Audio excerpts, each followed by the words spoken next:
గంగా ఏమైంది? లోపలికెళ్ళబోతూ ఆగిపోయా? నర్స్ వెళ్ళి అమ్మాయిని తీసుకురా. అలాగే డాక్టర్. వద్దు గంగా, నువ్వు బలహీనురాలు అయిపోకూడదు. నీకు సాగర్కి ఇప్పుడు ఎలాంటి సంబంధం లేదు. తనిప్పుడు జాహ్నవికి భర్త. తన మీద నీకు ఎలాంటి హక్కు లేదు. నువ్వు నీ భావోద్వేగాలు నియంత్రించుకో గంగా, నియంత్రించుకో. గంగా గంగా గంగా నేను చెప్పేది విను. నేను ఎన్నిసార్లు చెప్పినా అర్థం చేసుకోరే. ఎప్పటి నుంచో నన్ను ఇంటి దగ్గర దించామని చెప్తున్నాను, ఆయన ఎవరు పట్టించుకోరే. ఎందుకు నన్ను ఇంటి దగ్గర దించడం లేదు? చూడండి మేడం, మీరు ఒంటరిగా వెళ్ళడానికి వీల్లేదు. అర్థం చేసుకోవడానికి ప్రయత్నించండి. గంగా నా మాట విను. గంగా ఏమైంది నీకు? ఇంతవరకు ఎవరికోసమైతే కంగారు పడ్డావో తన్ని కలవకుండానే వెళ్ళిపోతున్నా. గంగా నేను ఇప్పుడు ఇంటికి వెళ్ళాలి. గంగా గంగా నేను చెప్పేది విను.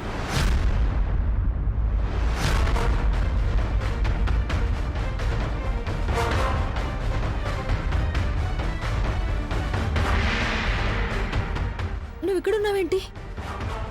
ఎక్స్క్యూజ్ మీ మేడం, మిమ్మల్ని పేషెంట్ పిలుస్తున్నారు. పేషెంట్? ఆ నర్స్ ఎవరి గురించి చెప్పింది? చెప్పు గంగా. సాగర్ని అడ్మిట్ చేసి వస్తున్నాను.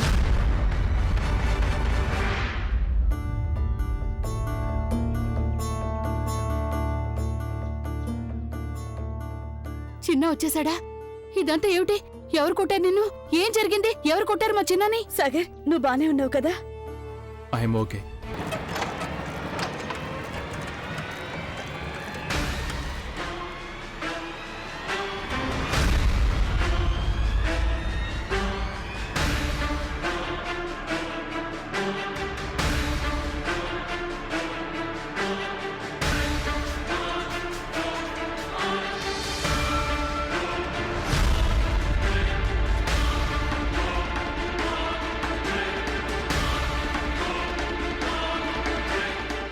సాగర్ ఇక్కడున్నాడేంటి?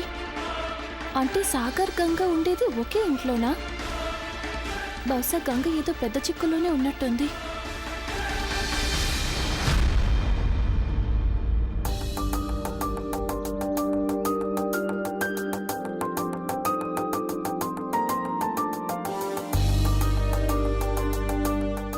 అరే, ఏదో మా అదృష్టం బావుండి నీలాంటి కోడలు దొరికింది.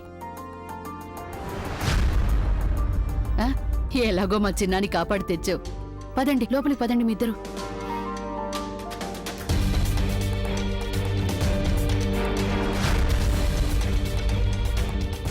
నరేంద్ర బాబు, నేను ఇప్పుడే కమిషనర్ గారితో మాట్లాడాను. సాయంత్రం 4 వరకు కర్ఫ్యూ ఉంటుందని చెప్పారు. పరిస్థితి అదుపులోనే ఉందంట. ఫోన్ లైన్స్ కూడా ఆన్ చేశారంట. సాయంత్రం వరకు పరిస్థితి అదుపులోకి వస్తుందని ఆశిస్తున్నారు. మీరు నాకు కనిపించడం మంచిదైంది. చాలా కంగారు పడ్డాను నేను. పదండి, లోపలికి వెళ్ళి ఫ్రెష్ అవ్వండి. అన్నట్టు సంతోషి, చెప్పండి. నువ్వు అసలేం కంగారు పడద్దు. కొంచెం పరిస్థితి చక్కబడగానే నేను నిన్ను ఆశ్రమం దగ్గర ఉన్న ఘాట్కి తీసుకెళ్తాను. ఓకే? సరే, పద. రాగంగా పద. అమ్మా, అలాంటి వాళ్ళది నిజమైన ప్రేమ కాదు, అది వ్యామోహం. ఎగ్జాక్ట్లీ చిన్నత్త. నిజంగా ప్రేమించుకున్న వాళ్ళు అలా చేయరు.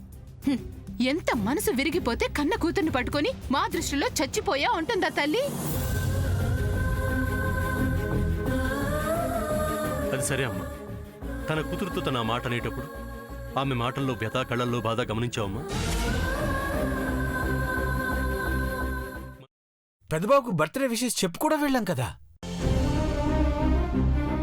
ఊరికే ఎలా కాలిపోతుంది? మంట పెడితేనో పడితేనో తగలబడుతుంది.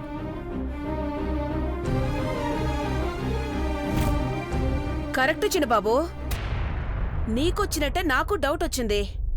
పార్వతే షర్టును తగలబెట్టిందనుకుంటా.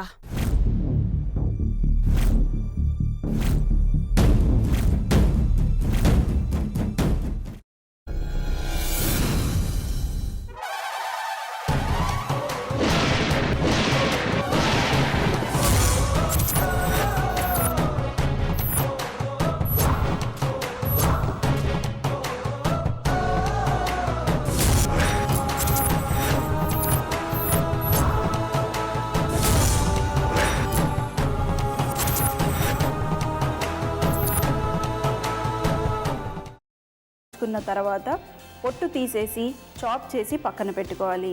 ఒక ప్యాన్లో కొద్దిగా నూనె వేడి చేసి అందులో ఆవాలు, మినప్పప్పు, శనగపప్పు, కరివేపాకు, సన్నగా తరిగి పెట్టుకున్న ఉల్లిపాయలు వేసుకుని 1 నిమిషం పాటు వేయించుకోవాలి. ఆ తర్వాత కాల్చి కట్ చేసి పెట్టుకున్న వంకాయని కూడా అందులో వేసుకుని బాగా మిక్స్ చేసి బౌల్లోకి ట్రాన్స్ఫర్ చేసుకుని అందులో తగినంత చిక్కటి పెరుగు లేదా పల్చటి పెరుగు వేసుకుని మిక్స్ చేసి అన్నంతో కానివ్వండి, చపాతీతో కానివ్వండి సర్వ్ చేసినా చాలా బాగుంటుంది.